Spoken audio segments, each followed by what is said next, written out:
Okay, so let's say we have this equation now. X power ax.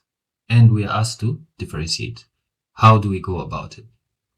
So the first thing is, we already know that we've got a few steps to follow.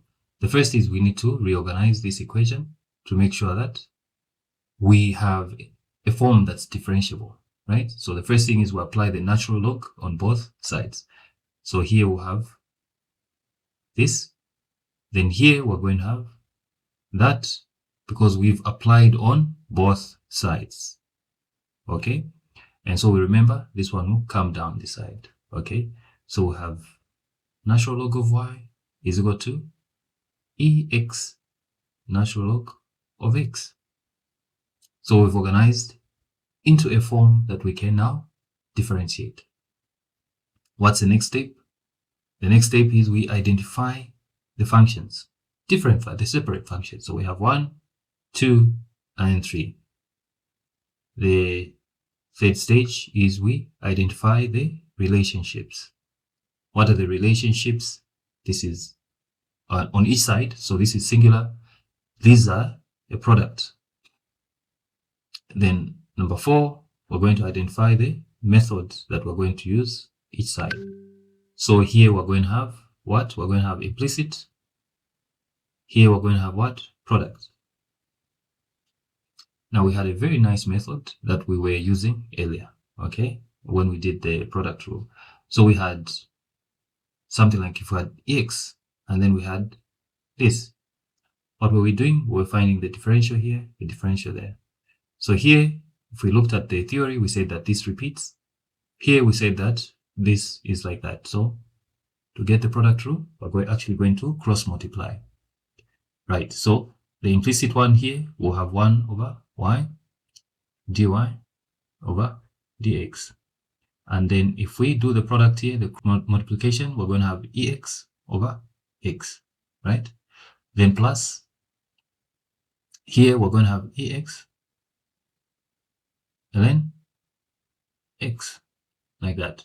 This can actually join the other group, the other side. So we have dy over dx is equal to y, but remember y is actually this one here. So I'm actually not going to put it, I'll skip it because of space. So I know that y is supposed to come here. So already I'll skip and put this. So I'll say x, e, x, okay. It's going to be outside. Then the inside here we'll have ex over x plus ex natural log of x. Okay, so now we found our differential. But then you can leave it here, it's correct, or you can actually simplify. How many ways can we simplify this? We can actually simplify this in a number of ways. The first is we can take out this common factor. So we're going to have dy over dx is equal to x. Okay, let's start with x. Ex, then I've factored out ex. Okay, the next is I can also factor out x. Okay, then I'll have something left in the brackets now. So what am I going to have if I factor out ex? I'll have 1 there. Okay, what am I going to have if I factor out this? I also have 1. So the final value here will be 1. Then I can also, I said I factored out ex, which is here. So there's no ex anymore. But here, okay, I did not have any x, right? So for me to actually make this equation sensible is that I need to introduce an x here, right? Then I have x, like that. Okay, so that will be our final solution. Okay, but don't worry about this simplification.